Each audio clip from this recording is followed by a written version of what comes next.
Muy buenos días, muy buenas tardes o muy buenas noches. Bienvenidos a un nuevo programa de Entre Apicultores. Mi nombre es Rodrigo Xavi González desde Argentina y junto a Pablo Astorga y Jorge Toro, que se encuentran en Chile, comenzamos de esta forma el programa.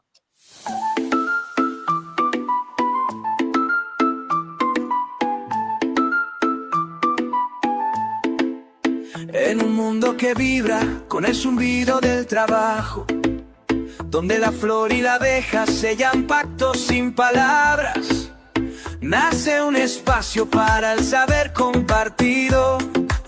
Entre apicultores, donde la voz es herramienta.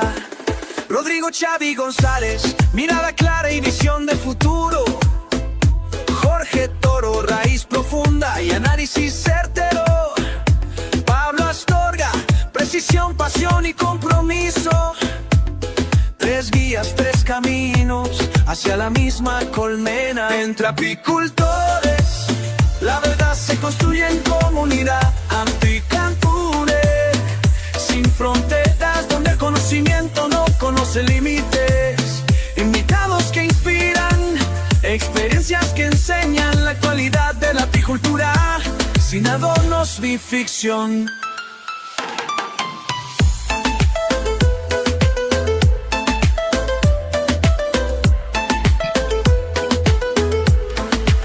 Desde el manejo responsable hasta la ciencia aplicada, del campo a la mesa, de la flor al laboratorio.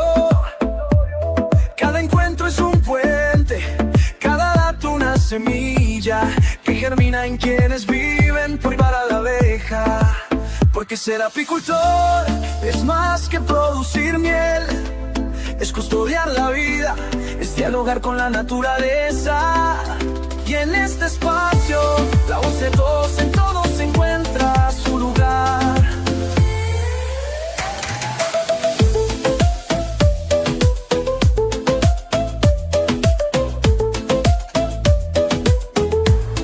Entre apicultores.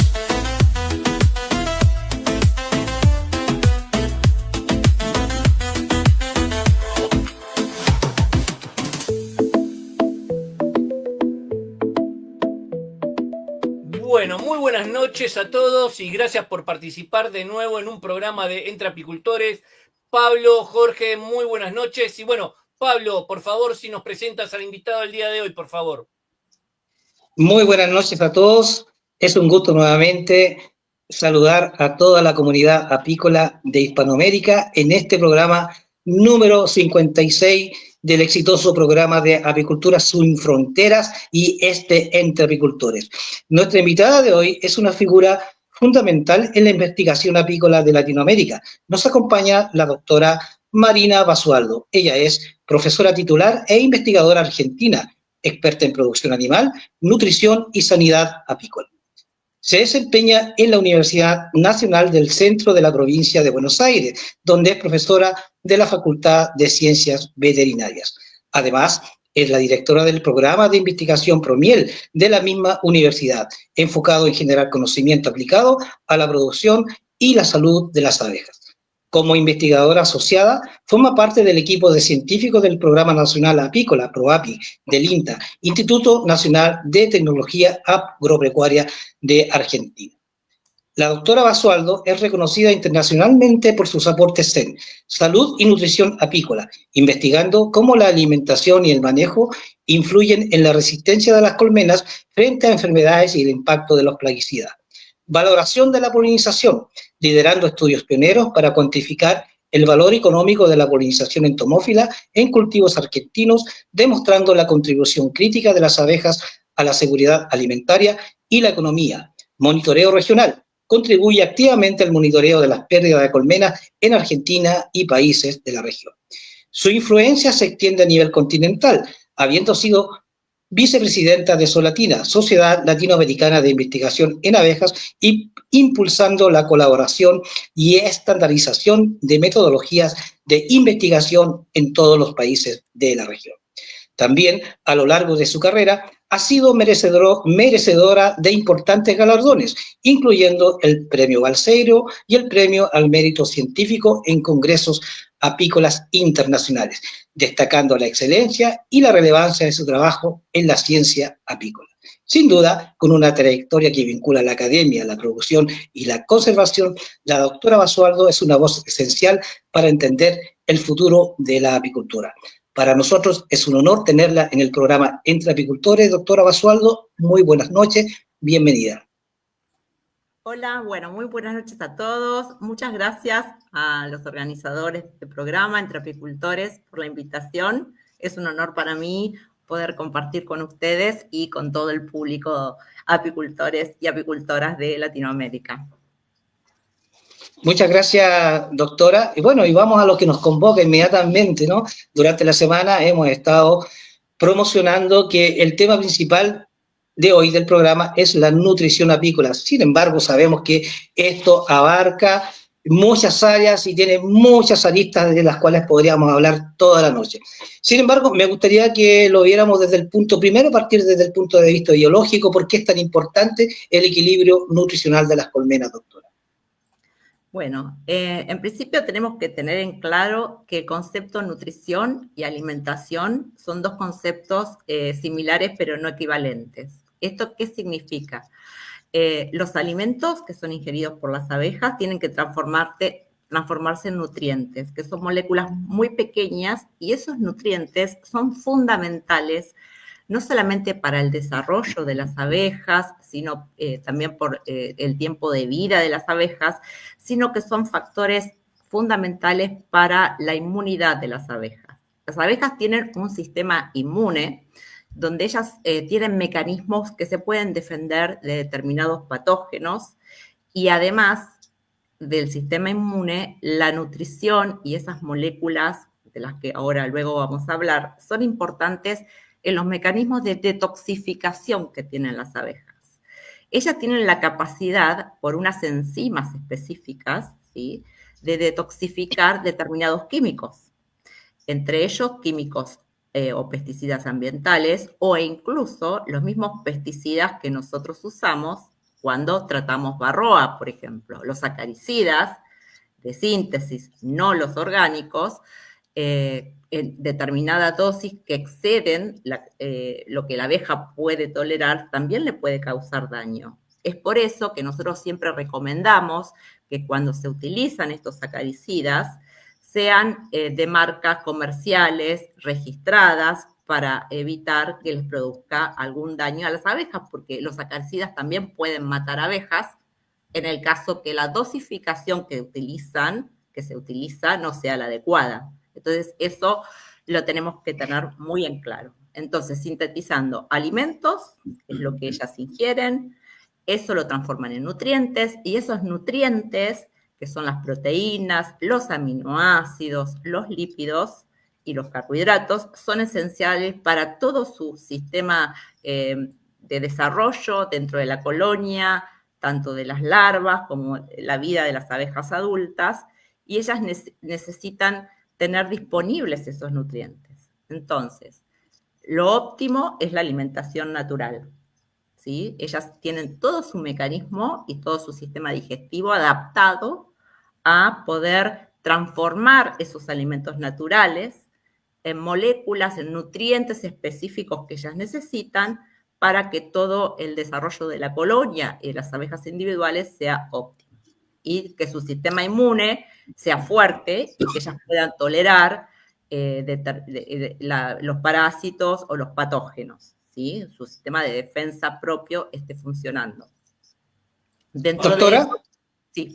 Doctora, dentro de la misma pregunta, ¿no? Esta proporción ideal de proteínas, de carbohidratos y lípidos, cuando es deficiente, ya la colonia, las abejas o la colmena en general, ¿pierde esa capacidad de resistencia ante estos pesticidas?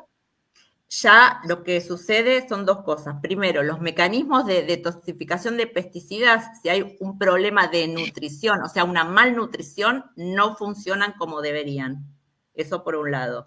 Y por el otro lado, el sistema inmunológico, esos péptidos, esas moléculas que ellas fabrican cuando aparece un patógeno, también estaría deprimido, tampoco estaría funcionando de manera adecuada cuando hay déficit, ¿sí?, de estos nutrientes.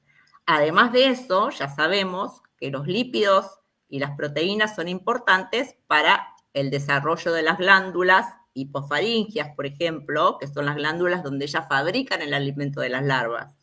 Entonces, si tienen un problema de nutrición, una subnutrición, ese alimento que ellas fabrican, esa jalea real, y las secreciones glandulares son deficitarias. Y si son deficitarias, esas larvas van a estar subnutridas. Y si están subnutridas, cuando esa larva continúe su crecimiento y nazca una abeja adulta, la vida media de esa abeja adulta, el largo de vida va a ser menor frente a un problema de subnutrición. Una cosa que es muy importante, que ahora la vamos a ir abordando eso de manera natural.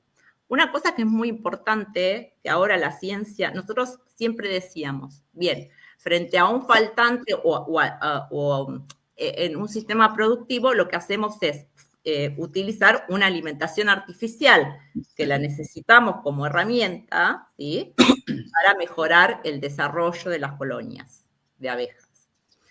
Y nosotros decimos, bueno, desde el punto de vista de energía, le damos carbohidratos y utilizamos jarabe de azúcar, jarabe de sacarosa, que es lo más similar al néctar, ¿sí?, porque la composición del jarabe de sacarosa es muy similar al néctar, y las abejas tienen la enzima que quiebra esa molécula de sacarosa y la transforma en moléculas más simples que ellas pueden utilizar para su desarrollo.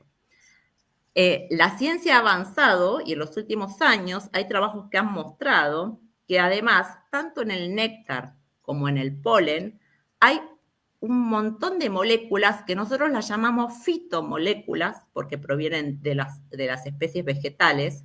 Y esas moléculas que ellas ingieren con su alimentación natural despiertan o encienden genes de las abejas que están involucrados en los mecanismos de detoxificación y de inmunidad.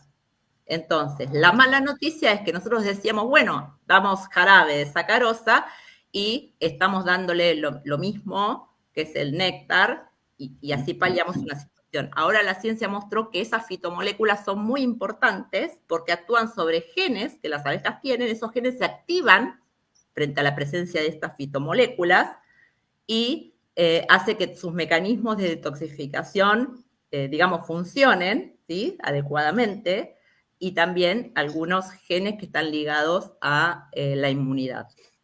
Pero bueno, seguimos trabajando para ver si podemos, con investigación, poder suplir estas faltas de fitomolécula. Pero esto no quiere decir que de todas formas nosotros en un sistema productivo podemos recurrir a una alimentación artificial, que más adelante vamos a charlar de eso, para paliar, digamos, las situaciones cuando el ambiente no provee la cantidad de alimento que se necesita para el desarrollo de la colonia, de la productividad.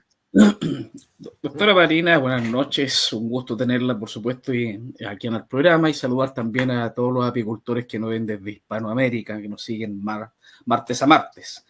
En este equilibrio que usted describía en forma sencilla, ¿cierto?, bien didáctica, que buscamos en la nutrición de las abejas, el área de la polinización, a la cual nos dedicamos muchos apicultores, y la llevada de abejas a estos desiertos verdes con monocultivo, de alguna forma en los estudios ha arrojado índice de que estamos rompiendo, ¿cierto?, una dieta balanceada, y si los efectos colaterales que esto podría tener en la defensa propia de la abeja contra los, comillas, males a los que sufre a lo largo del año.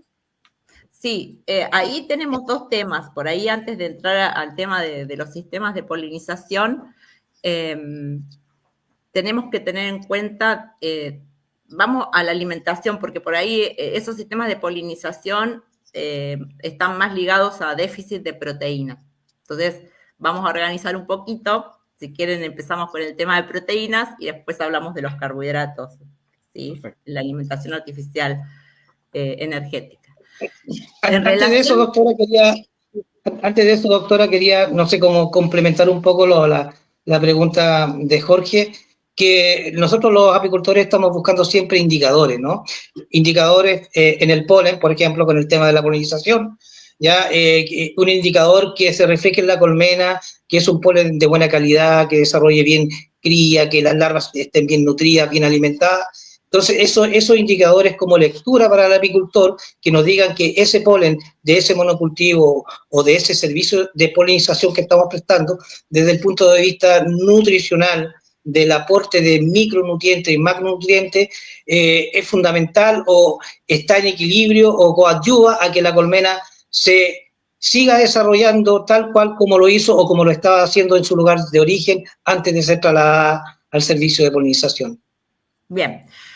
Primero, no podemos generalizar porque los sistemas de polinización, depende del cultivo que hablemos, son diferentes, ¿sí? Si yo estoy en un sistema de polinización abierto, puede ser que las abejas tengan polen proveniente del cultivo que estoy polinizando, pero además haya varias floras alternativas y ellas estén colectando polen de varias especies, que es lo que nosotros buscamos. Nosotros buscamos como indicador que se puede observar fácilmente cuando tenemos una colmena, es que el polen que nosotros vemos en los panales almacenados sea de muchos colores diferentes, lo que nos daría un grado de tranquilidad, no certeza, solo tranquilidad, de que podría tener la abeja un balance, ¿sí?, de aminoácidos y proteínas. Bien, los pólenes de diferentes especies vegetales tienen distinto contenido de proteína bruta, le llamamos nosotros, ¿sí? Entonces, eso está tabulado, en realidad se necesitan más estudios porque eso varía según el país, según el tipo de suelo, según el clima, etcétera, etcétera. Pero a modo general, nosotros podemos buscar información sobre cuál es el contenido de proteína de ese polen específicamente. Una colonia, para desarrollar de manera adecuada, necesita tener un porcentaje de proteína bruta de ingreso entre la sumatoria de todos los pólenes, tiene que ser de entre el 20 y el 25% superior, ¿sí? Eso es lo que nosotros nos dejaría tranquilos. Bien. Pero aparte de la proteína, necesitamos los 12 aminoácidos esenciales. Bien. Y nosotros no sabemos si con un polen específico lo suplimos. Lo que podemos hacer es buscar información. Por ejemplo, ya sabemos que en arándano, el arándano es deficitario. El arándano tiene nada más que un 13% como máximo, varía según la variedad de arándanos, entre un 6 a un 13% de proteína bruta, con lo cual ya es deficitario desde el punto de vista de cantidad de proteínas, y también tiene deficiencias de algunos aminoácidos específicos. Entonces, si yo estoy polinizando un sistema de arándanos, en arándanos, donde tengo muchas hectáreas que solo son arándanos y no tengo ningún otro ingreso de polen alternativo, ahí tengo que hacer algo porque la colmena, y de hecho pasa, ¿sí?, va a perder abejas, se va a desabejar y va a tener un déficit proteico importante. Entonces, tenemos que ir focalizando en cada cultivo y buscar información de cada cultivo y ver cuál es la flora acompañante, qué otros pólenes ingresan a la colonia, y ahí sí, tomar como herramienta una suplementación proteica o sustitución proteica para evitar que la colonia se pierda población, ¿sí? Eso le produce un daño a la colonia. Pero no podemos generalizar porque, por ejemplo, en girasol, si yo estoy en un sistema de polinización de girasol y no tengo ninguna otra fuente de polen, el girasol tiene muy buena cantidad de proteína, pero tiene déficit de un aminoácido, que es isoleucina, y también puede tener déficit de valina. Entonces ahí, la estrategia que yo uso, de lo que yo utilizo para la suplementación, no necesariamente es el mismo producto que necesito para arándanos. No sé si se entiende. Sí, perfecto, doctora. Y en ese mismo perfil, ¿quién primero debiera pagar las consecuencias de esta mala nutrición, que en definitiva es una cadena como un juego de dominó, efecto dominó, donde se van afectando los otros habitantes de la colonia, ¿no? La primera cadena o el primer eslabón de afectación aquí es la abeja nodriza, porque si la abeja nodriza no está bien nutrida, de ahí en adelante se crea todo un desequilibrio de la colmena, de la colonia. ¿Cuál sería por ahí el indicador más fehaciente o más visible por parte del apicultor para tomar medidas paliatorias? En realidad son dos preguntas, o sea, sí, es la abeja nodriza y la larva. La larva que luego va a ser abeja nodriza a los pocos días. Y necesita, cuando una abeja nace, los primeros 5 días necesita consumir mucho polen para tener un desarrollo óptimo de sus glándulas. Entonces, ese es un factor de quiebre y a partir de ahí empieza a ser nodriza. Eso por un lado. Yo como productor, si estoy en una situación de una polinización de una especie que puedo tener deficiencia, lo que tengo que ver yo es evaluar las reservas. Es evaluar cuánto polen está ingresando a la colmena y la cantidad. Esperamos que el polen sea de muchos colores, ¿sí? Ahora, si tengo un solo tipo de polen, de un solo color que va a ingresar a la colmena, ahí yo tengo que hacer una sustitución o una suplementación proteica para evitar que la colmena pierda población. No sé si respondí su pregunta. Sí, perfecto. Sí, justamente a eso quería llegar. Usted lo respondió muy bien con el ejemplo, lo ejemplificó muy bien con el tema del arándano en particular. Y cada vez se da la impresión, esto lo converso con colegas que polinizan, de que se hace más necesario en las polinizaciones hacer alguna alimentación complementaria, de tal forma de no salir tan trasquilado, decimos acá en Chile. Uno va a un negocio con una esperanza y sale le pagaron a plazo, pero sale con las colmenas reducidas, producto de que algo pasó, y el algo pasó muchas veces el productor pequeño con poca experiencia no lo tiene claro, y tiene que ver con esto, con el monocultivo, y que también los huertos cada vez son más limpios. Sí, y luego también, por ejemplo, si no tenemos datos porque en algunas especies está tabulado, así como está para el arándano, para palto, para girasol se sabe, lo que habría que hacer es generar información de cuál es el contenido de proteína. Pero supongamos que yo estoy, más allá que esté en un sistema de polinización, estoy en un sistema tradicional, también puede pasar que tenga un déficit proteico la colonia porque no haya muchas especies que aporten polen. Sobre todo, no sé, en Argentina, la soja, que es un monocultivo que tiene muchas hectáreas, y si no tengo floras alternativas, que muchas veces no la tengo porque con las hojas se usan herbicidas, entonces los herbicidas evitan que todo lo que es maleza para el cultivo, pero beneficioso para las colmenas, desarrolle. Entonces ahí también puedo tener un déficit. Más allá de que yo lo que veo en la colonia es primero las reservas y ver que haya muchas cantidades de polen de distintos colores, pero también puedo tomar una muestra de ese polen, cortar un trozo de panal, ¿sí? Representativo, y llevar a analizar. No es un análisis caro, en Argentina no es caro, y en todos los países deben tener a un laboratorio de análisis de nutrición animal cualquiera, de los que hacen para otras especies, y con un método muy sencillo, que no es costoso, me pueden decir cuál es el porcentaje de proteína bruta que yo tengo. No sé de los aminoácidos, o sea, me va a faltar información, pero por lo pronto sí puedo saber si con toda esa cantidad de polen que ingresa a la colmena de diferentes especies, estoy en un 25% de proteína bruta. Y doctora, con esto del cambio climático, el tema de los distintos pólenes y lo que estamos hablando de esta información, ¿está variando con su experiencia en los últimos años? Lo que sucede más que con el polen específico, el tema, bueno, nosotros acá en Argentina hemos hecho mucho trabajo de muchas charlas, que para cualquier manejo necesitamos conocer la curva de floración, ¿sí? Pero la curva de floración con datos fehacientes. No es que yo voy al apiario y digo, bueno, hoy está florecido el trébol, después está florecido, y más o menos sé que en noviembre, en octubre, que depende si llueve, que está florecido hasta tal fecha. Nosotros lo que tratamos es que eso se ajuste perfectamente en una curva. ¿Para qué? Para poder tener un manejo predecible y poder saber cuándo tengo que multiplicar, cuándo tengo que preparar la colmena para la invernada, cuándo puedo hacer el recambio de reinas, porque todo eso yo lo hago en función de conocer el ambiente y el lugar donde está el apiario. Si trabajo de otra forma, que puedo trabajar de otra forma, en los lugares donde cada vez la productividad de miel es menor, ¿sí? Los que trabajan más desorganizados, en una región que se produce 28 kilos de miel por colmena, producen 18 kilos de miel.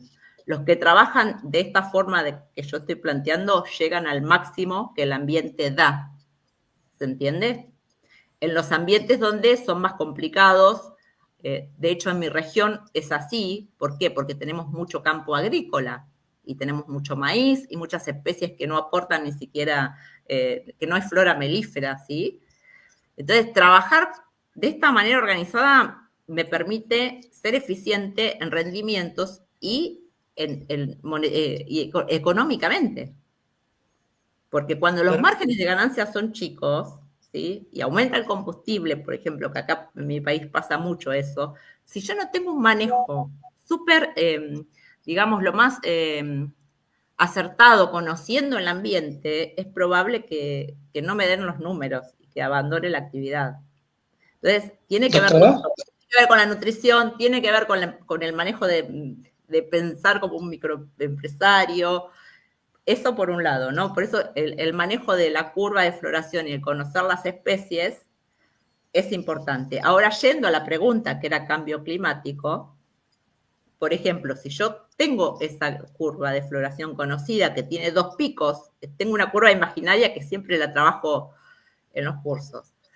Yo sé que con el cambio climático, lo que puede pasar, que ese pico pequeño de ingreso de néctar, que no era el que me permitía cosechar, pero sí quizás me permitía que la colmena desarrolle, ¿sí? Por sí sola. Si ese pico desaparece o no es tan así este año por un tema climático, yo tengo que estar preparado para alimentar a la colmena. ¿Se entiende? Ahora, eso yo lo puedo saber cuando tengo armada y conozco mucho esta curva de floración y ya sé que eso puede pasar y sé en qué mes puede pasar y sé si es en la primer quincena. Eso, yo digo, una cosa es trabajar así y otra cosa es trabajar a ciega. Ahora, si ni siquiera tengo esto y encima tengo el cambio, esto del cambio climático, que las especies o no florecen porque no hay lluvia suficiente, o hay mucha lluvia, entonces el néctar está lavado, no producen, o sea, la cantidad de azúcares en el néctar no es la misma, ahí es peor, o sea, la consecuencia del cambio climático es más grave. ¿Se entiende lo que quiero decir? No sé si me explico. Sí, sí. Sí, perfecto.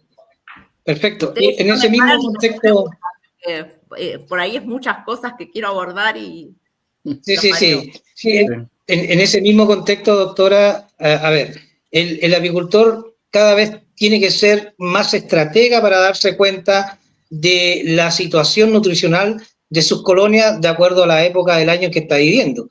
Vemos la tremenda adaptabilidad que ha tenido el género api en toda Sudamérica, Centroamérica, con climas tropicales, subtropicales, mediterráneos, o sea, la adaptabilidad ha sido tremenda. Sin embargo, los requerimientos nutricionales respecto de un país tropical que mantiene la actividad biológica todo el año, la colmena, respecto de Argentina o de Chile, los países del Cono Sur, que tienen las estaciones bien marcadas por inviernos, ¿no?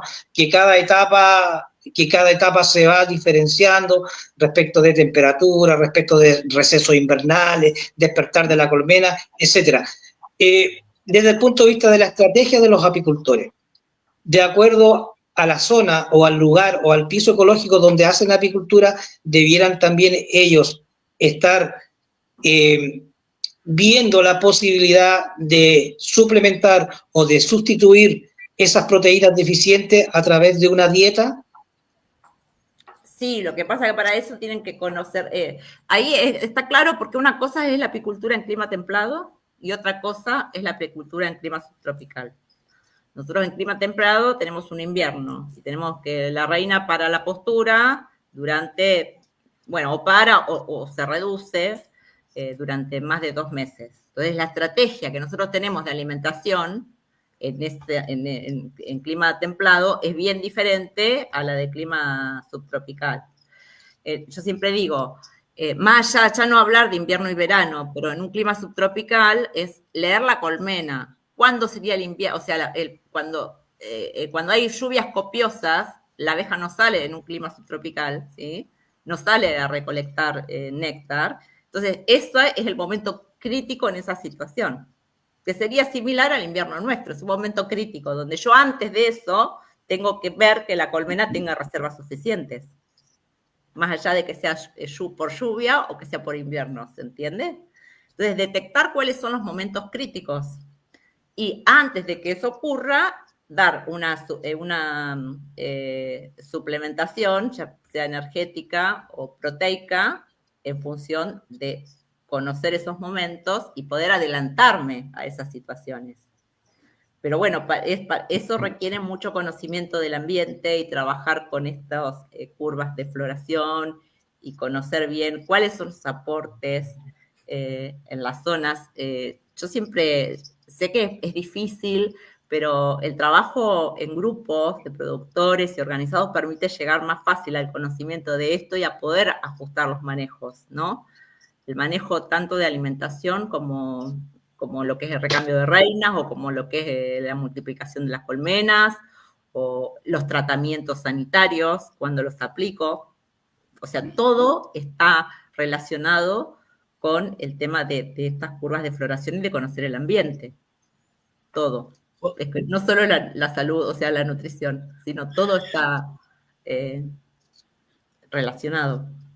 Para Doctora, usted que está obligada a múltiples estudios, ¿cierto?, con el ámbito de la abeja, la producción, y que han venido diferentes actores en la apicultura, el PEC, la LOCI, la Barroa, que se roba el escenario desde hace mucho tiempo, en fin, y esto del cambio climático que está instalado en el diálogo, en la conversación, en los eventos apícolas. El cambio climático es el eje sobre lo cual va a girar todo lo que es apicultura, y no solamente apicultura, sino que producción mundial, entendiendo que el mundo básicamente tiene que seguir comiendo. A su parecer, ¿es el cambio climático el eje? Yo creo que sí, que el cambio climático es importante, y si yo, frente a esta situación de cambio climático, conozco y tengo organizado esto que les digo de la curva de floración, el efecto que me va a producir el cambio climático va a ser grande, pero va a ser menor que si trabajar a ciegas. Es decir, hoy voy y veo qué pasa, entonces alimento, no preparé el jarabe, no estaba preparado para eso, entonces me hice un viaje al apiario que lo tengo a 100 kilómetros y gasté tanto combustible, pero como nadie anota eso, no lo ven. Pero cuando yo empiezo a tener un registro de eso, es la eficiencia, o sea, de lo que produzco y lo que me va a quedar, o sea, el rendimiento económico estoy hablando. Claro. Es diferente, o sea, sí, el cambio climático va a afectar, estoy convencida que sí, que es importante y que hay que adaptar, o sea, que hay que buscar herramientas para ver cómo afrontar, digamos, las consecuencias del mismo. En eso estamos de acuerdo. Uh-huh. Pero frente a esa situación de cambio climático, si yo no tengo un sistema muy organizado, ¿sí? Y conocimiento de todo esto que venimos hablando, y de las curvas de floración y cuándo hacer un determinado manejo, voy a sufrir muchísimo más desde el punto de vista económico, desde el punto de vista de pérdidas de colmenas, de desabejado, que le decimos nosotros, que es cuando la colmena se achica, ¿sí? Siempre tengo un ejemplo de hace muchos años, no es de actual, de alguien que venía todos los otoños al laboratorio con muestras para que analicemos nosema. Y tenían cargas muy grandes de nocemosis, ¿no? Y bueno, y entonces le decíamos, pero usted tiene su curva de floración, bueno, y él quería nuclear en un determinado momento del año. ¿Por qué? Porque les parecía que sí, porque nucleaba, porque decía que los núcleos desarrollaban, claro, los núcleos se ponían buenísimos, pero después se venían abajo. Y tenía sistemáticamente todos los años nocemosis. En ese momento, entonces le dijimos, ¿no será? ¿Por qué no prueba? A ver si deja de nuclear en ese momento, porque tiene algo de ingreso de néctar, en ese momento era de eucaliptus, pero quizás no le alcance demasiado que la colmena se estrese por el momento que usted está nucleando. Y bueno, y realmente él tenía nocemosis porque estaba nucleando en un momento donde no era, si bien tenía algo de entrada, y él le daba alimento energético a los núcleos, pero no era suficiente. O sea, fíjense, el problema de esta enfermedad era directamente asociado al manejo. ¿Sí? Entonces ahí no había cambio climático en ese momento. Quizás ahora esa situación se vería mucho más agravada. ¿Se entiende a lo que voy? O sea, exactamente. Pablo, dame 10 segundos y continuamos. De investigación apícola del Perú. Somos una institución que abre sus puertas a estudiantes y profesionales interesados en la investigación, brindando pasantías para conocer las últimas tecnologías de genética de abejas, como la cría de reina y la inseminación instrumental. Además, el centro ofrece servicios como la elaboración de hidromiel, pasta proteica, propóleos, miel crema y terapias con aire de la colmena. ¡Te esperamos! Continuamos, Pablo. Sí, interesantísimo lo que hemos visto hasta ahora, pero vámonos a lo concreto, a los hechos. Supongamos que el apicultor saca una buena lectura de colmena, se da cuenta de que tiene un problema nutricional, se da cuenta de que las consecuencias las va a pagar en la generación siguiente, que tal vez su colonia no va a estar bien preparada para el ciclo productivo o la floración que está esperando a futuro. Y en ese contexto el apicultor se hace dos preguntas. ¿Cómo alimentar y con qué alimentar? ¿Y cuáles son los errores más comunes que cometen los apicultores en esta toma de decisiones, doctora?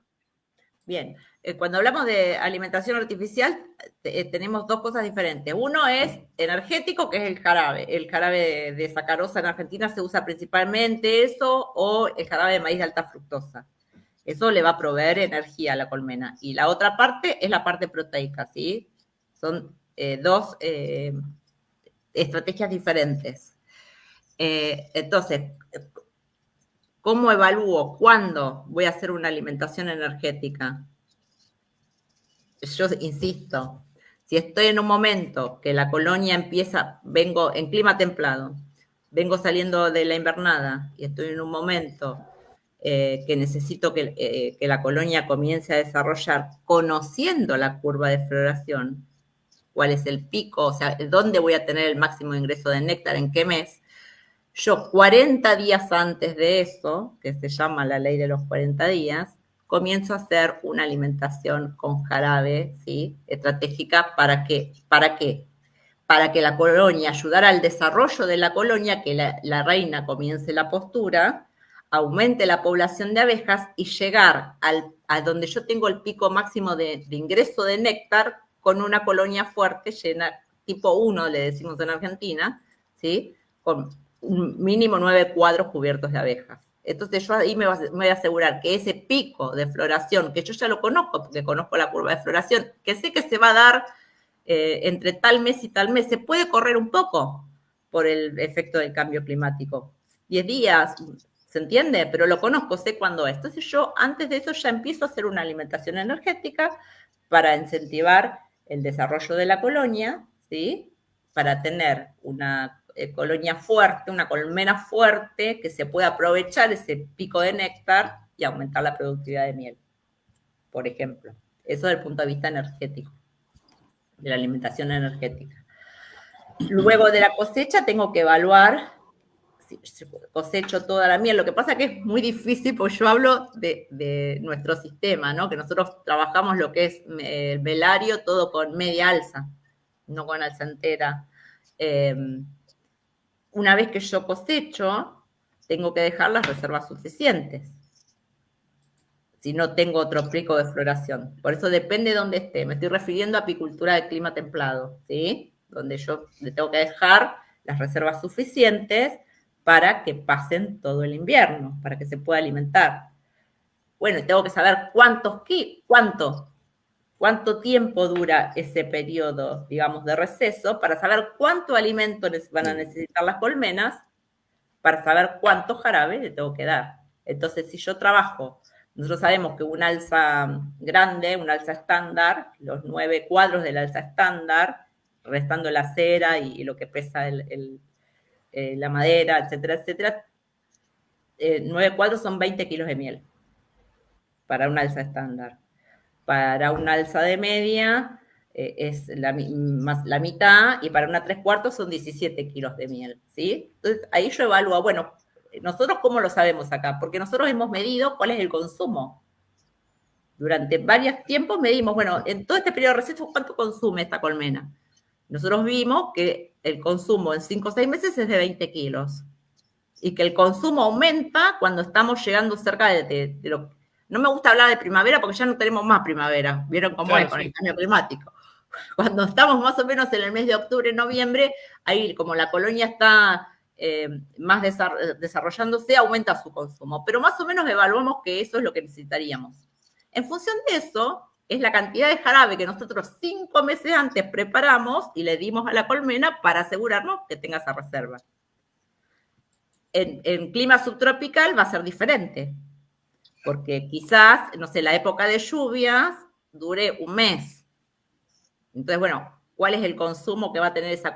Estoy dando un ejemplo, no quiere decir que dure un mes ellos, o sea, los que viven en esas regiones lo saben, pero tengo que conocer esos datos para poder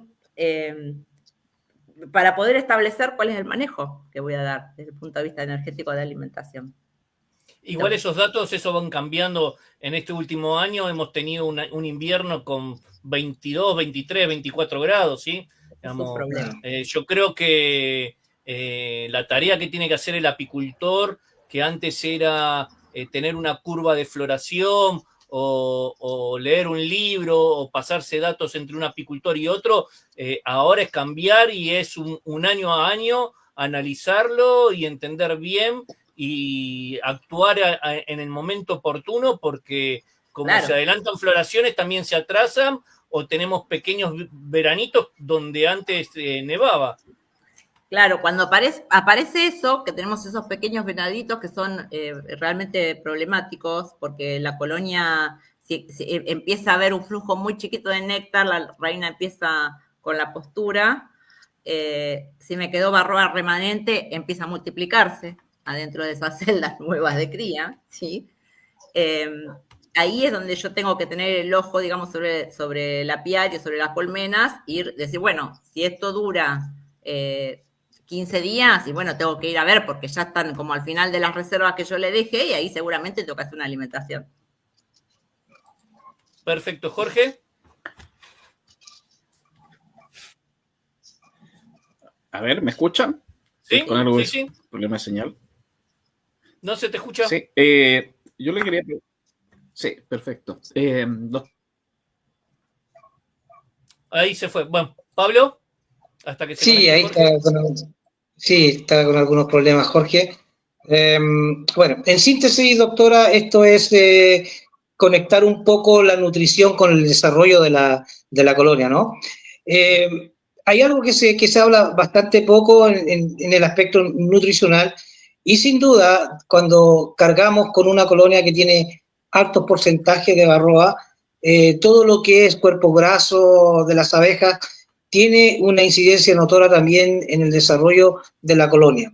¿Cómo podríamos suplementar, cómo podríamos paliar un poco la situación de la pérdida de cuerpo graso de una colmena o de las abejas con un alto grado de infectación? No, lo que tenemos que hacer es no tener una colmena con un alto grado de infectación.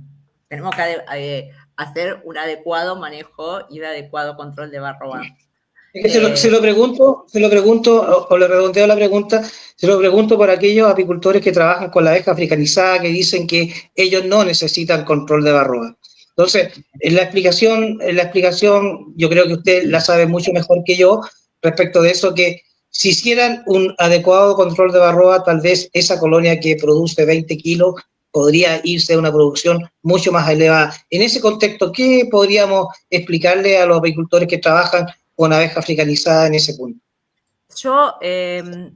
Nosotros tenemos en Argentina abejas africanizadas en el norte, y hace muchos años hicimos un workshop sobre el tema de varroa, y tenemos datos, en ese entonces datos de técnicos del INTA que trabajaban con grupos de productores asociados, datos de muchos años de datos, o sea, certero, no es que me dijo, que dije, o sea, medidos, con mediciones, y registros y datos certeros, donde vimos que a pesar de que había abejas africanizadas, ¿sí?, que son tolerantes en algún aspecto a la varroa, en algunas regiones, o sea, la colmena no se moría de varroa, tenían varroa, pero la productividad bajaba a la mitad, la producción de miel, ¿se entiende? Entonces, o sea, la tolerancia a la abeja africanizada varroa sí, tienen alguna especie de tolerancia, pero igual le tengo que hacer, si quiero aumentar la productividad, tener certeza, ver y hacer una evaluación de cuál es el porcentaje de infectación de varroa, y ver qué pasa con el tema de productividad, porque yo coincido con lo que usted dijo, que es probable que no esté matando a la colmena, pero sí esté afectando la productividad de la colmena, seguramente. Jorge, sí, ¿qué tenías ahí? Antes que se me vaya la señal, que estoy con problemas de señal aquí donde vivo, siempre tengo problemas. Doctora, y en estos múltiples estudios, la ciencia busca también crear conciencia. La pregunta es, las instituciones de gobierno, por ejemplo, obligadas y que tienen que ver mucho con el tema apícola, ¿les consultan a ustedes como Solatina, como grupo de investigadores? ¿Logran crear conciencia en la toma de decisiones? Bueno, ahí nosotros, instituciones gubernamentales, ¿te refieres? ¿Aló? ¿Me escuchas? Bien. Bueno, a nivel si me refiero solo a nivel de Argentina, nosotros hemos tenido muy buena llegada a las instituciones gubernamentales porque hemos trabajado entre las universidades, el INTA, el ASADA, asociaciones de productores, desde hace muchos años que venimos trabajando en forma conjunta. Ahora, si tú me dices a nivel de Latinoamérica, nosotros estamos afianzando, digamos, esos vínculos. En cada país es diferente. De hecho, ahora con Solatina nosotros presentamos un proyecto que conseguimos financiamiento donde hicimos una capacitación con productores de Bolivia y de Perú. Y bueno, tratamos de llegar, ¿no? Y de llegar a las instituciones y a las agrupaciones de productores, que es lo que a nosotros también nos interesa, porque nos interesa poder colaborar en la medida que podamos con el conocimiento que tenemos a mejorar la apicultura y la productividad y a disminuir las pérdidas de colonias de abejas que hay en Latinoamérica. Doctora, estamos hablando de nutrición, hablamos de un poco de inmunidad. ¿Cómo nos encontramos en Latinoamérica o, bueno, desde México hasta Argentina y Chile con el tema de los pesticidas si los relacionamos con Europa? Bien, nosotros... es una pregunta muy amplia. Lo que sí podemos aportar que desde la sociedad nosotros hicimos un trabajo donde relevamos en 10 cultivos de 8 países de América Latina. Elegimos esos cultivos porque son los que ocupan mayor superficie sembrada, ¿sí?, en estos países. Hicimos un relevamiento de todos los pesticidas que se utilizan en esos cultivos y vimos que en Latinoamérica se utilizan 523 principios activos y lo comparamos con Europa, y en Europa se utiliza, menos de la mitad de esos están aprobados por la Comunidad Económica Europea. Sin embargo, en países de Latinoamérica todavía la legislación los permite y permite su uso. En Europa están prohibidos porque se ha demostrado su toxicidad. No hablo de las abejas específicamente, sino en general, desde el medio ambiente, son neurotóxicos, etcétera, etcétera. Y bueno, a nosotros nos interesa, digamos, tener esta información. Yo siempre digo, a veces es muy difícil llegar a la información. Incluso a veces le pedimos a los productores que nos llenen encuestas y no les gusta mucho llenar encuestas. Pero uno no puede mejorar lo que no conoce. Y la única forma de conocer lo que pasa es con datos, ¿sí? Por eso en este trabajo nos tomamos el trabajo, que es mucho en todos estos países, de relevar todos los productos, que son un montón, ¿sí?, para poder conocer qué es lo que está pasando en nuestra región. Y bueno, vimos que el 50% de los productos que se utilizan acá están prohibidos en la Unión Europea de hace mucho tiempo. Entonces, bueno, ahí un poco es qué pasa, por qué aquí aún se permite el uso de esos principios activos, ¿no? Algunos de los cuales le produce un daño a las abejas, porque algunos de ellos, ustedes saben que las abejas juntan polen y lo llevan a la colmena, entonces quizás no las mata el producto, pero sí tienen una toxicidad crónica de a poquito, o sea, subcrónica, ¿sí? La larva está siendo alimentada con ese producto y en cierta forma afecta a la colonia. No es lo único que la afecta, porque si sumamos los pesticidas, más cambios ambientales, más, cuando hablo de ambiente hablo del manejo, ¿sí? Porque cuando hacemos un manejo sobre la colmena que no es el adecuado, le producimos una situación de estrés, deprimimos su sistema inmunológico, más que tienen una deficiente nutrición, más que hay pesticidas en el ambiente, son todos factores que se relacionan que pueden estar afectando a la pérdida de colonias y al desabejado que vemos. Entonces, bueno, lo que nos interesa es esto, tener esos datos, que ahora ya los tenemos en cuanto a pesticidas, y que, bueno, que se conozca y bueno, difundir esta información, una forma de poder colaborar, ¿no? Pablo. Sin duda, doctora, que todo lo que hemos conversado son factores que influyen en la esperanza de vida de la abeja, es decir, en la longevidad, teniendo presente que un factor estresor clave es la nutrición. Cuando usted nos habla de un 25% de proteína base o bruta para comenzar el desarrollo biológico de la colonia en forma ideal y óptima, ¿nos equivocamos los apicultores al utilizar sustitutos o ingredientes que superan el 40% de proteína para elaborar las tortas proteicas? Bien, ahí tenemos algo que me olvidé de comentar y que es muy importante. Nosotros le damos un alimento, ¿no es cierto?, a las abejas. El polen no se puede sustituir, porque todo lo que le damos no hay forma de imitar lo que sería el pan de abejas, ¿sí?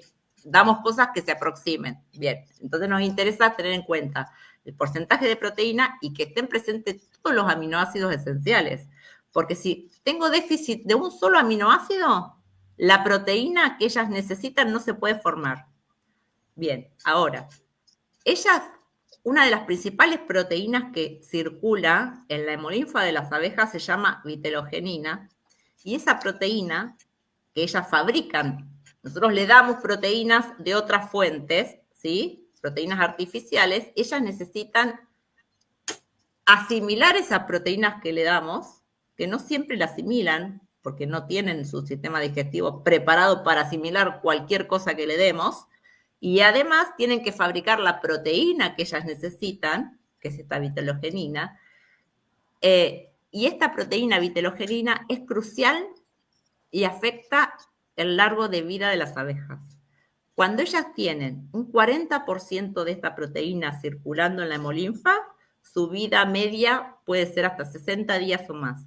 Si ese porcentaje de esta proteína que ellas fabrican es menos del 21%, disminuye su vida media y aparte tardan más de 3 meses en poder, si yo le empiezo a dar porque me doy cuenta, supongamos que yo en el laboratorio lo mira, que lo pudiera medir, me doy cuenta que está muy bajo esa proteína circulando en la hemolinfa, que es 21, entonces le empiezo a dar mucho, ¿sí?, externo, de un suplemento, de un sustituto.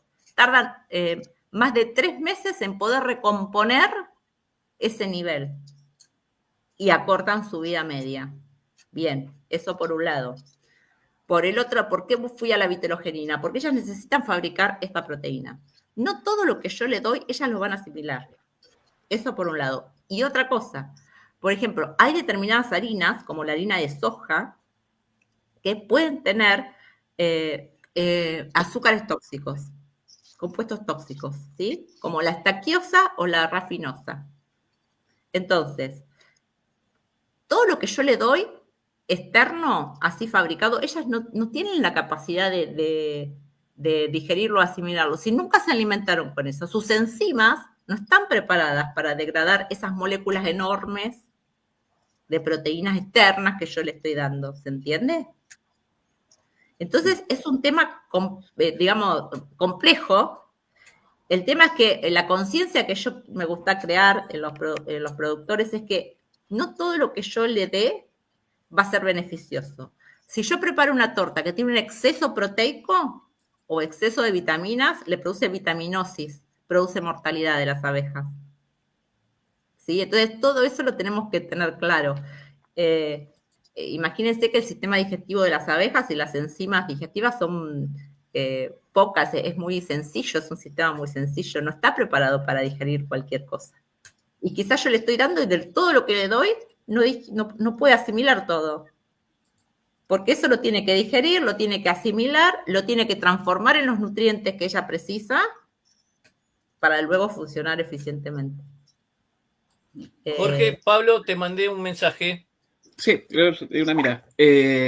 Doctora, usted dice, no todo lo que le doy le sirve, lo van a poder procesar Claro. las abejas. Ahora, sin dar receta, porque es complejo dar receta en un programa que llega a tantos países, a tantas personas, pero hay algún elemento, hay algunos productos que le llamen la atención que los apicultores estamos haciendo mal en esta vorágine de receta, de ponle esto, ponle aquello, para mejorar las abejas, que a usted en lo personal le llame la atención. Sí, tiene que ver con esto que le mencioné. Yo lo que le puedo decir que, por ejemplo, hace varios años, en función de lo que los productores en Argentina estaban utilizando, yo hice trabajos en laboratorio haciendo las mismas tortas que hacían los productores y medí cuánta proteína tenía circulando en el hemolinfa y vi, bueno, por ejemplo, que producen mortalidad de abejas utilizando una torta que tenía harina de soja en su composición, disentería, diarrea en las abejas, y que la cantidad de proteína que fabricaban en la hemolinfa no era, digamos, lo óptimo comparado con su dieta natural. Ahora, hay productos aprobados, ¿sí? Que a mí me darían cierto grado de tranquilidad pensando en que si está aprobado es porque, bueno, todos los productos que contiene, los ingredientes que contiene, al menos no producen toxicidad. ¿Se entiende? Al menos no producen toxicidad en las abejas. Pero bueno, yo creo que es un tema que todavía se necesita, desde el punto de vista proteico, se necesita muchísima más información y más cantidad de trabajos que midan en manera específica en el metabolismo de la abeja que produce. Por ejemplo, otro producto que yo probé hace mucho también era un producto que tenía aminoácidos libres en su composición y no se diferenciaba en la cantidad de vitelogenina que las abejas producían con este producto que si le daba una dieta natural, era igual, estadísticamente igual. Pero, por ejemplo, lo que vi, que ese producto estimulaba el desarrollo de las glándulas cerera y las abejitas empezaron a producir cera por todos lados en las cajas que yo la tenían, como desesperadas produciendo cera. Fíjense cómo ese producto con aminoácidos libres, era una marca comercial, estimuló el desarrollo de las glándulas cereras y empezaron a producir cera. Entonces uno dice, bueno, pero si los productores usaban este producto en Argentina para antes de la invernada, van a ser un desastre. Porque en el momento antes de la invernada, yo la condición que necesito de la abeja es otra, no que se ponga a labrar cera, ¿se entiende? Claro. Capaz que ese producto era bueno, no sé, en primavera. Entonces, a ver, hay que ser como cautelosos en lo que se usa. Pero bueno, de hecho hay productos que se utilizan y no hay ningún problema, digamos, como que pueden suplir bien la falencia de polen.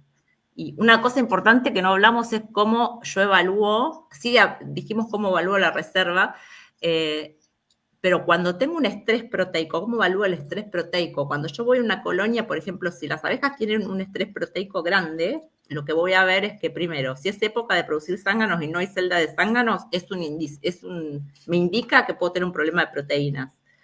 Y otra cosa es que ellas, cuando tienen estrés proteico, recurren al canibalismo. Ellas se comen para sacar proteínas las larvas y generalmente se comen las larvas de 2 días de edad, en los primeros días, de 2, 3 días de edad.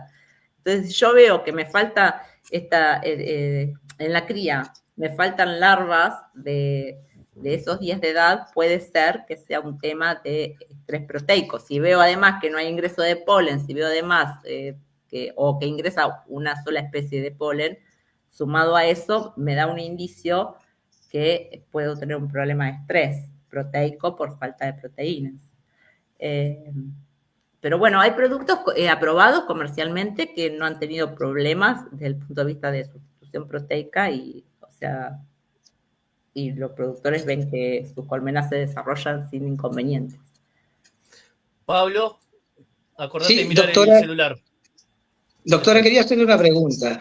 Desde el punto de vista del origen genético de las abejas, no hablemos de la abeja africanizada y de la abeja europea, que desde ese punto de vista genético tienen también comportamientos bastante distintos, ¿no? En referencia a lo defensivo y también en lo referente a lo nutricional. ¿Qué piensa usted o qué cree que, a ver, esta cadena de aminoácidos libres, al aplicarlo sobre los marcos en forma de polvo, surte efecto o más bien las abejas siempre van a preferir asimilar esta carga de aminoácidos libres de manera en forma de jarabe? Usted me dice cuando le aplican un producto En polvo para que las... en polvo, en base proteica o en jarabe. Lo que pasa es que actúa, o sea, faltan más estudios primero. La comparación entre abeja de clima europea y africanizada en cuanto a alimentación, nos faltan estudios comparativos. No tenemos estudios comparativos para ver una u otra. Sabemos lo que pasa en las abejas europeas y algo en las africanizadas, pero no las comparamos en el mismo ambiente, ¿se entiende?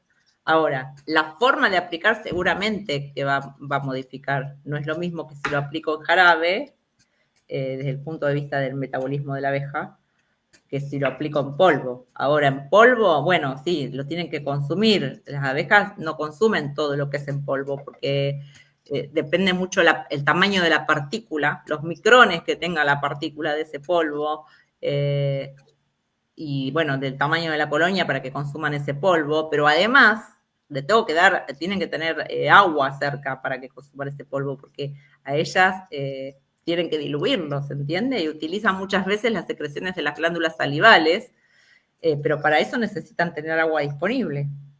Es súper importante, doctora, la mirada científica de esta forma de nutrir las abejas, que nosotros hemos hecho ensayos, ¿no? Que las abejas europeas no tienen ese comportamiento y no asimilan bien los alimentos que se le echan en polvo.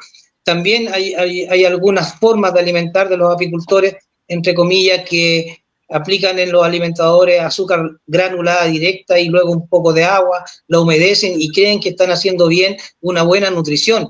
Entonces, hay que, desde el punto de vista científico, porque nosotros creemos que a la apicultura le hace falta ciencia, este tipo de prácticas que a veces nosotros las vemos en las redes sociales, desde el punto de vista de la investigación, ¿son o no son recomendables?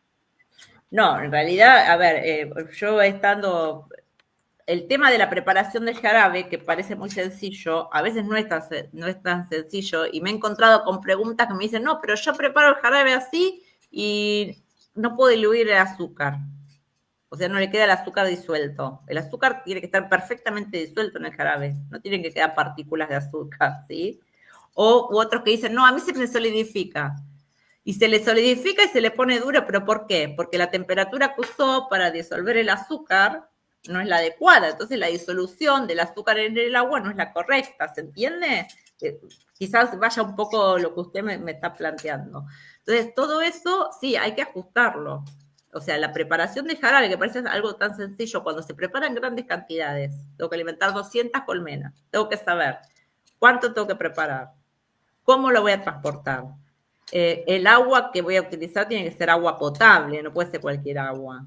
¿A qué temperatura lo voy a calentar? ¿Cuánto tiempo para que no se forme HMF, que después puede ser tóxico para las abejas? Sabemos que el jarabe no se puede dejar almacenado muchos días, y sobre todo en un lugar donde hay mucha temperatura, porque el jarabe fermenta. Entonces, todo esto tiene que ser como un proceso muy organizado, ¿no? Decir, bueno, ¿cuántas colmenas voy a alimentar? ¿Qué día voy a empezar a alimentar? ¿Cuántos jarabes voy a necesitar? ¿Cómo lo voy a disolver? ¿Sí?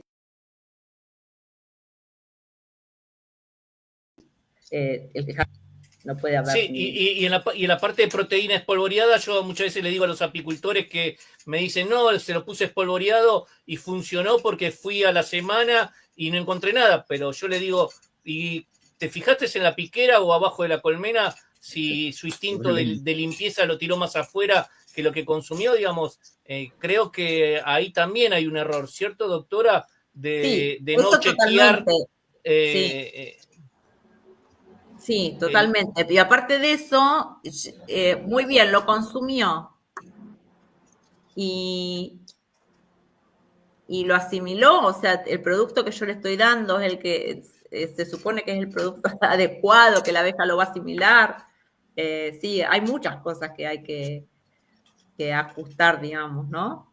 Yo siempre digo también un poco que al productor le gusta mucho experimentar y siempre digo, bueno, si van a experimentar o quieren probar un producto, cualquiera, lo que sea, primero, para tener un mínimo grado de certeza que podemos hacer comparaciones que nos den un resultado, tiene que usar el mismo apiario, con reinas todas de la misma edad, colmenas, si estamos hablando de nutrición, ¿no? Colmenas sanas, que ya hayan sido curadas, que no tengan patología. Agarre 2 grupos, a este grupo de 10 colmenas le da de comer esto, a este grupo no le da eso, la deja en esta situación. Luego mide, porque tiene que medir. ¿Qué va a medir? La colmena sigue viva, o sea, bueno, mide cuánto produjo, puede medir los cuadros de cría, la fortaleza, pero tienen que ser cosas comparables, como para tener un mínimo grado de certeza de que, bueno, que sí, que eso está funcionando. De todas formas, se requiere otro tipo de estudios, ¿no es cierto? Cuando yo hablo de nutrición, nosotros decimos que hay indicadores que son imprecisos. ¿Qué es? Los indicadores imprecisos son la cantidad de cuadros de cría que tengo luego que la alimento con algo, la cantidad de cuadros de abejas. ¿Por qué? Porque generalmente no encontramos diferencias significativas. Capaz que hay diferencia de un cuadrito, cuando alimentamos 2 grupos de colmenas con 2 suplementos proteicos diferentes. Los indicadores precisos, lo que nosotros podemos medir, ¿qué es esto? ¿Cuánta vitelogenina formó? O lo podemos medir a través de, no sé, hacemos medidas en laboratorios de genes. Esos son, ahí tenemos la mayor grado de certeza, ¿se entiende? Pero bueno, no podemos hacer esto con todo.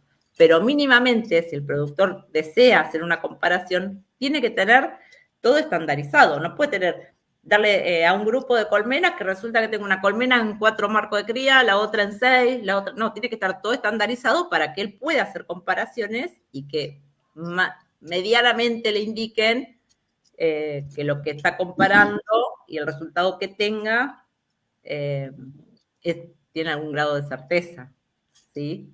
O sea, yo les digo, como les encanta probar, digo, bueno, si va a probar, pruébelo de esta forma. Que por ahí tenemos como más ajustados, tenemos más grado de certeza que los resultados, lo que estamos viendo, es así, ¿no? Perfecto, Jorge. Pablo, Jorge se congeló, dale.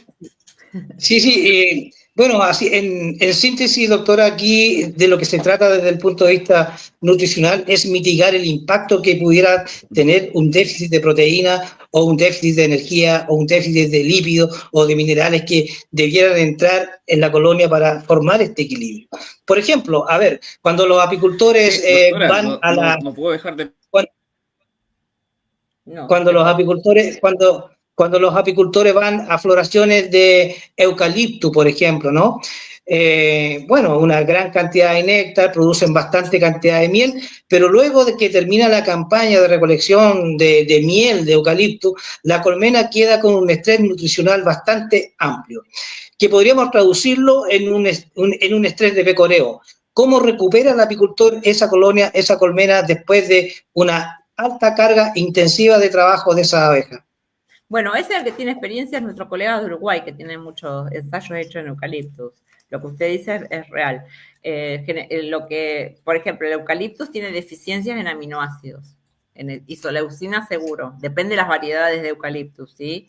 Pero tiene deficiencia en isoleucina. Entonces, para evitar que la colmena decaiga, ahí le tengo que dar una suplementación proteica. Una de las cosas que yo a veces recomiendo cuando se saben que esos manejos se hacen año a año es, si las colmenas vienen de un lugar donde yo tuve un buen ingreso de polen, puedo poner trampas de polen y puedo cosechar mi propio polen, guardarlo en un frasco oscuro que no le dé la luz, bien tapado, que no le entre la humedad. En la heladera se conserva bien, también lo puedo frizar. Y luego usar eso mismo para suplementar cuando después la llevo a eucaliptus, por ejemplo. Esa es una opción. La otra opción es usar un suplemento comercial para que me dé los aminoácidos en los cuales ya sé que el eucaliptus es deficitario. Entonces así minimizo el impacto a la salida de ese eucaliptus, que las colmenas quedan desabejadas, con mucha carga de nocemosis generalmente, por el estrés que le produce. Y bueno, es algo que yo puedo hacer para evitar ese impacto negativo que tiene esa floración de eucaliptus. Y doctora, para solucionar ese impacto negativo, que una de las alternativas, como nos dice, puede ser el recolectar de otra floración anterior el tema del polen y frizarlo, pero el momento de dárselo cuando estamos en el eucalipto, tendríamos que también haber cosechado un poquito de miel, porque no le vamos a poder dar ningún jarabe, o de qué forma usted nos recomienda de que ingresemos ese polen que es carente en el eucalipto. En realidad, para ingresar ese polen, lo que tenemos que tener certeza es que ese polen tenga mucha cantidad mucha diversidad, ¿sí? Esa es una forma. Quizás sería más práctico ya comprar un suplemento que sepamos que tiene aminoácidos y que tiene isoleucina y valina, que son los aminoácidos que el eucalipto tiene carencia. Ahora, para aplicar el polen lo podemos hacer, amasarlo con un poco de miel, darle humedad y hacer una torta. Y ponerla con el cabezal. Y en el caso de los aminoácidos y el jarabe, también usarlo miel, no usar ningún otro producto, porque si no, lo que estamos haciendo es generar un posible adulteración de la miel después cuando la queremos vender. No entendí. Por el jarabe me decís vos. Claro, exactamente. Bueno, no, tenés que buscar un producto que se preparen por una torta. Eso sería lo óptimo, si vas a cosechar luego la miel. Perfecto. Jorge. Sí, se me quedaba una pregunta con esto de mala señal. No puedo dejar de preguntarle, doctora, por lo que es solatina, porque muchas veces los apicultores dicen por qué hacen tanto estudio, pero cobra mucha relevancia el que haya un grupo de científicos preocupados y coordinados, ¿cierto?, de qué está pasando con la abeja en toda Latinoamérica. Así que creo que es importante que también nos cuente a la gente que nos ve qué es lo que es solatina y qué es lo que están haciendo, por qué estos estudios, cómo lo están presentando en diferentes eventos apícolas. Bien, bueno, Solatina es la Sociedad Latinoamericana de Investigación en Abejas, que la formamos desde el año 2016. El año que viene vamos a cumplir 10 años. Y bueno, lo que nosotros quisimos era poder hacer una red de investigadores y potenciar los trabajos de investigación entre los distintos países. Hay países que tienen más desarrollado el tema de investigación dentro de Latinoamérica, otros menos. Entonces, hacer una red de colaboración, ¿sí?, entre nosotros. Eso por un lado. Y por el otro lado, hacer, por ejemplo, nosotros hemos participado de otra red, que es la red Colos, que es mundial y que abarca muchos países de Europa, pero nosotros veíamos que las problemáticas nuestras y el tipo de abeja, nosotros tenemos abeja africanizada, en Europa no tienen abeja africanizada, teníamos como problemáticas diferentes y por eso decidimos hacer una sociedad latinoamericana, ¿no? Entonces, dentro de las varias cosas que hicimos, por ejemplo, estandarizamos protocolos de toma de muestras, protocolos de análisis en laboratorio, para que todo lo que hagamos sea comparable. O sea, si alguien hace un ensayo en México con abeja africanizada donde va a probar, no sé, un sustituto proteico, ya que estamos hablando de eso, y otro lo hace en Brasil, que también tiene abeja, bueno, que los resultados sean comparables en algún aspecto, que todos sigamos los mismos protocolos, digamos, esa es un poco nuestra idea. Y trabajamos en grupos, en temáticas. Una temática es la de patología y sanidad apícola, otra temática es la de polinización, estamos trabajando por este trabajo que les contaba en pesticidas. Después hay un grupo que también está relevando lo que es la pérdida de colonias en América Latina para poder conocer qué es lo que está pasando, si realmente tenemos pérdidas de colonias, si esas pérdidas son iguales entre países o no, cuáles serían las causas que están causando esa pérdida de colonias. Y lo hacemos para Apis mellifera y para Meliponas también eso.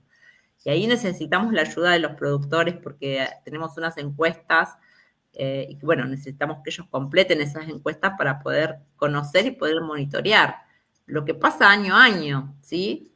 Entonces, por ejemplo, ya que hablamos de cambio climático, supongamos que en estos próximos 3 años tenemos eventuales problemas climáticos y quizás haya mortandades en muchos lugares. Si yo no sé lo que pasó antes, ¿cómo lo puedo atribuir que esa mortandad tiene que ver a un factor climático y no tiene que ver a un factor, no sé, barroa o por mal manejo de barroa? ¿Se entiende? Porque es importante tener los datos. Primero para conocer si hay pérdidas, si es igual entre países, si hay diferencia entre países. Por ejemplo, en Chile hubo años que tuvo porcentaje de pérdidas muy grandes, que llegó al 40%, y otros países no. Pero bueno, necesitamos tener como ese monitoreo para conocer qué es lo que pasa y en todo caso también para poder actuar, ¿no es cierto? No se puede mejorar lo que no se conoce. Entonces, si no tenemos datos y no conocemos qué pasa en nuestra región en relación a las pérdidas, ¿qué podemos proponer o cómo lo podemos mejorar si no conocemos lo que está pasando? Por eso insistimos mucho con el tema de este monitoreo de pérdidas, de colmenas, por ejemplo. No sé Pablo, si tu pregunta o me quedó algo. No, está bien. Lo importante es que No, A veces hablo mucho. Y no, está sí, bien. está bien. Que usted difunda lo que es su latina. Sí. Okay. Sí, está súper interesante.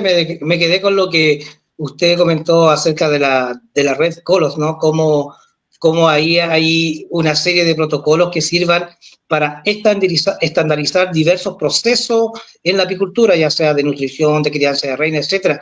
Que, bueno, obviamente también los colos están íntimamente relacionados con los V-Books o con IBRA, ¿verdad? Así que Solatina pueda trabajar a ese nivel ahí del Reino Unido que hace todo ese tipo de investigaciones y protocolos sería genial para la apicultura latinoamericana. Doctora, la quiero llevar, no puedo dejar de preguntarle por esto, porque nosotros nos dedicamos a la crianza de reinas, hemos hablado de las abejas, de cómo nutrirlas, ¿verdad? De cómo sacar adelante las colonias, pero nos quedamos ahí y a nuestros amigos zánganos siempre los dejamos a un lado. ¿Tienen de verdad los zánganos una atención nutricional especial por parte de las abejas con algún tipo de proteína superior? Hay colmenas que desarrollan tipos de proteína superior para crear, entre comillas, a estos verdaderos atletas preparados para la fecundación. No, en realidad, para la cría de zánganos también, es esta proteína que yo les dije, que es la vistelogenina, es la principal proteína que circula y que también la larva contiene tanto en la larva como en la abeja adulta, contiene esta vitelogenina, y digamos es como la más importante y la más preponderante de las proteínas.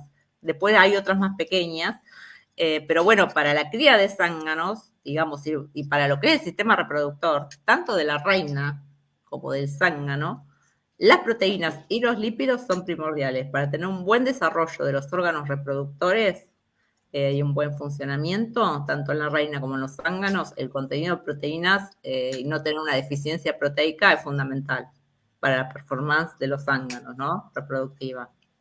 Entonces, bueno, en lo que es, yo no he trabajado, la verdad, con lo que es específicamente el sistema de cría de reinas, pero sí se sabe que tenés que tener muy ajustado el tema de no tener un déficit proteico, porque la cantidad el tamaño de los ovarios, la cantidad de ovariolas en la reina también, todo eso depende exclusivamente de las proteínas y los lípidos. Y la vitelogenina, que es la proteína que ellas, fabrican, es primordial tanto en las 3 castas, en la reina, en los zánganos y en las abejas obreras. Jorge. Doctora, me están preguntando acá por interno unos amigos, ¿hay alguna página donde ustedes publiquen las investigaciones de Solatina para quien quiere lucharse un poquito más? Sí, solatina.org, org.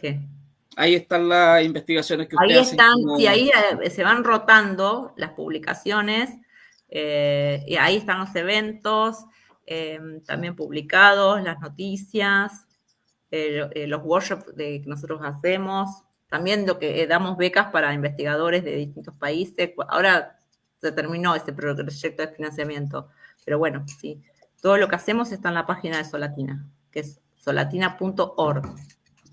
Solatina.org. Sí. Perfecto. Jorge, Pablo. Sí, mire, doctora, ha sido una conversación muy entretenida, ya llevamos 1 hora 20 de programa y la verdad que se nos ha pasado volando, pero quisiera retroceder un poco en nuestra conversación porque, a ver, a través de la semana o a través de las publicaciones que nosotros estamos haciendo de los videos, sobre todo en el tema del manejo de la carga parasitaria. ¿Hay alguna investigación que haya hecho usted o Solatina que podría detallar un mecanismo de una dieta rica y equilibrada que de alguna forma sirva para encapsular o reducir la replicación de patógenos como el virus de las alas deformes y nosema? O sea, una dieta que esté, digamos, específicamente dirigida para el virus de alas deformes, no. No hemos trabajado en eso. Lo que sí sabemos, por ejemplo, que a nivel de, no sé, por ejemplo, nosema, la dieta, o sea, que tengan proteína es fundamental, pero bueno, para la formación de la membrana peritrófica que está en el ventrículo de las abejas, que es una barrera mecánica de defensa que tienen las abejas para evitar el ingreso de nosema a las células del epitelio intestinal, pero es otra cosa. Lo que sí, bueno, no, eso. Y lo último ya para ir terminando con las preguntas, también otra serie de mitos. Las sales en las dietas de la sal común, en la dieta de proteica o energética de las abejas, ¿es necesaria? ¿Existe una dosificación para la sal común? Ah, la sal, no. El exceso de sales es tóxico para las abejas. El cloruro de sodio en determinadas concentraciones produce toxicidad. También los minerales en exceso producen toxicidad. No. Y otra cosa que, bueno, no lo hablamos hoy, porque tendríamos que hablar muchísimo, el uso de el uso de ácidos para la preparación de jarabe, que en algunos no sé si lo usan ahí en Chile. El ácido cítrico. Sí, o de distintos tipos de ácidos. Para el desdoblamiento, o sea, para la preparación de jarabe. Claro. Eso hay trabajos que han mostrado que como cambia mucho el pH, ¿sí? Aumentan, o sea, y después con el uso de temperatura puede aumentar la cantidad de HMF y puede producir mortandad en las abejas.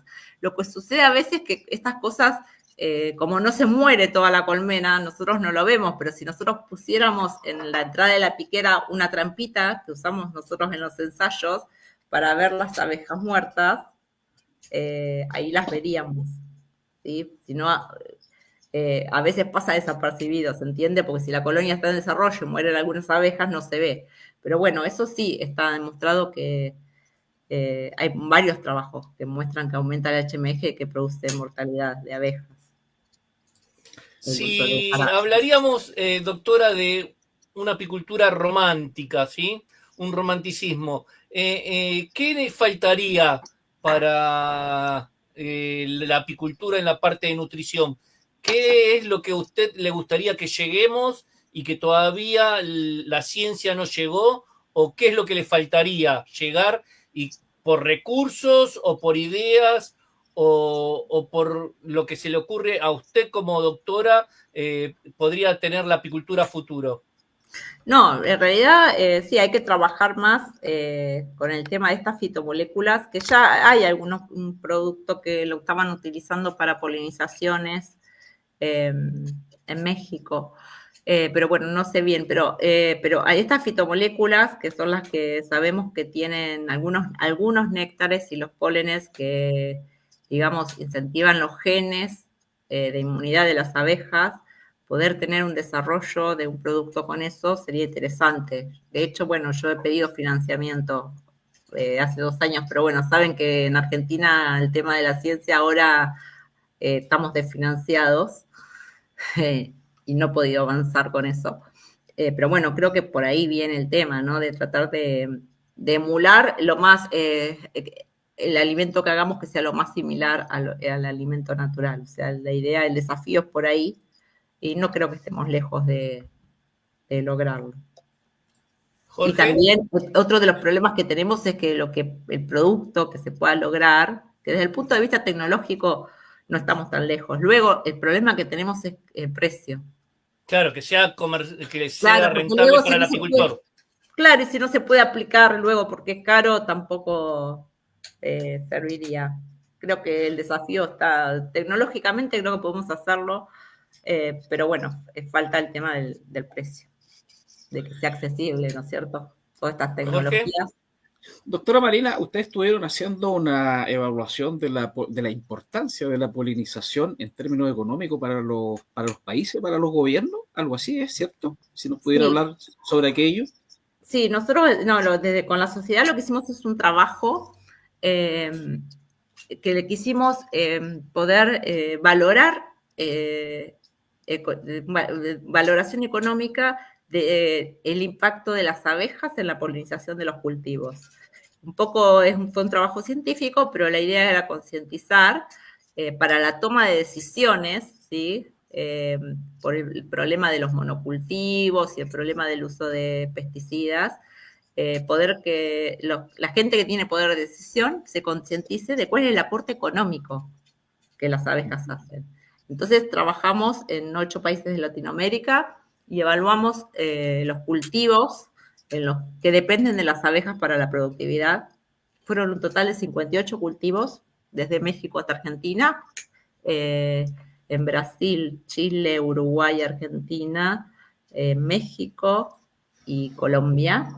Y bueno, vimos que el aporte económico, a mí me voy a mirar el número porque no me lo acuerdo, el aporte económico de las abejas por la polinización es de $23 billones en términos económicos.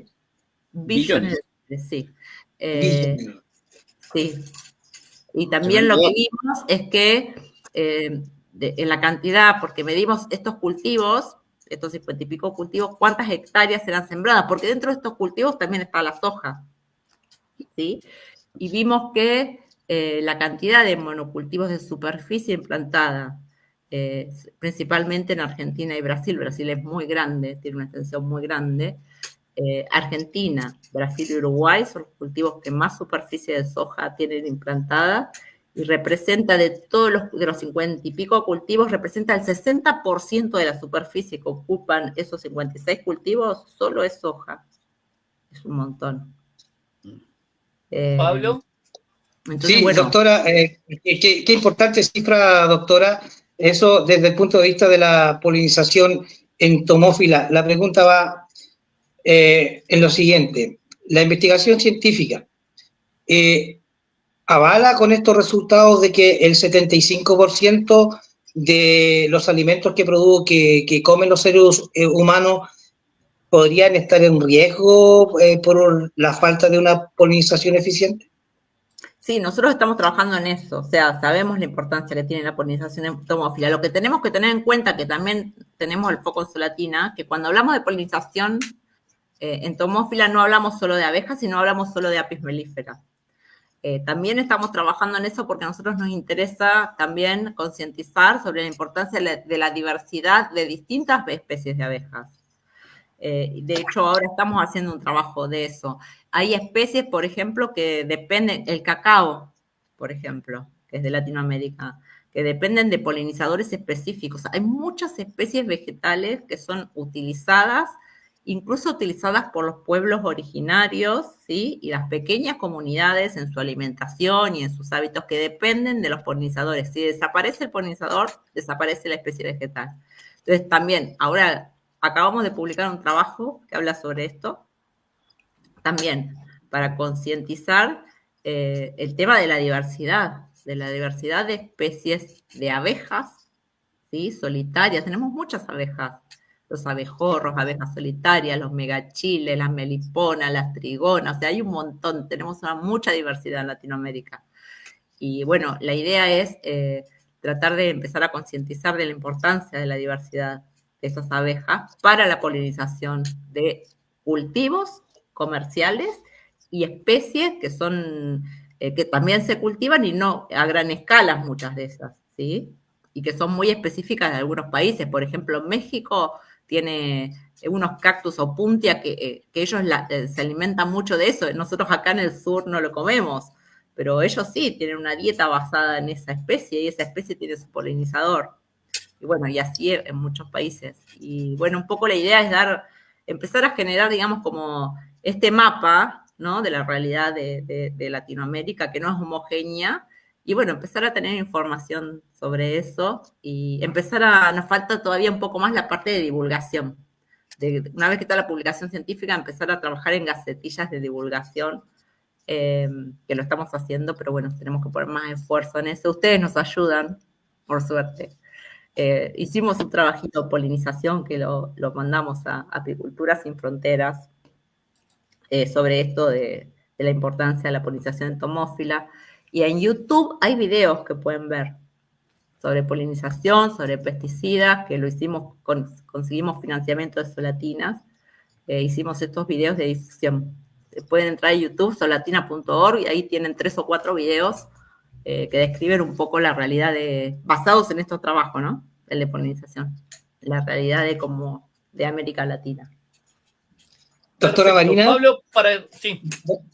Sí, doctora Marina, hemos tenido una conversación extremadamente interesante y que sin duda es de la utilidad y va a ser de mucha utilidad para todos los apicultores de Hispanoamérica que cada semana siguen este programa. La invitamos a permanecer conectada y invitar a todos nuestros amigos a que compartan la charla y que recuerden que todos los jueves está el programa Mano a Mano con otro interesante programa. También tenemos el canal de YouTube que puedes visitar cuando quieras. Está muy, muy entretenido el canal con mucha información que todos los días va subiendo la plataforma Apicultura Sin Fronteras. Por lo tanto, siempre estamos ahí a la vanguardia, subiendo material que lo único que apunta a que desarrollemos una apicultura profesionalizada. Agradecemos a la doctora Basualdo por haber estado hoy en el programa Entre Apicultores. Y a todos ustedes, muy buenas noches, muchas gracias y hasta la próxima.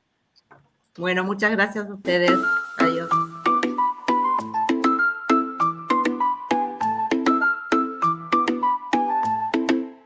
En un mundo que vibra con el zumbido del trabajo, donde la flor y la abeja sellan pactos sin palabras, nace un espacio para el saber compartido entre apicultores, donde la voz es herramienta.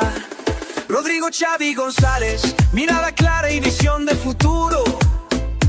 Jorge Toro, raíz profunda y análisis certero. Pablo Astorga, precisión, pasión y compromiso. 3 guías, 3 caminos hacia la misma colmena. Entre apicultores, la verdad se construye en comunidad. Apicultores sin fronteras, donde el conocimiento no conoce límites. Invitados que inspiran, experiencias que enseñan la actualidad de la apicultura, sin adornos ni ficción.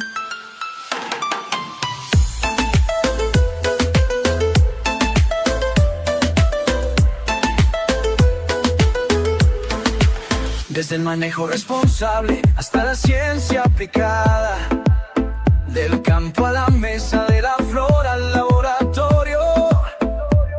Cada encuentro es un puente, cada dato una semilla. germina en quienes viven por y para la abeja. Porque ser apicultor es más que producir miel, es custodiar la vida, es dialogar con la naturaleza. Y en este espacio, la voz de todos en todos encuentra su lugar.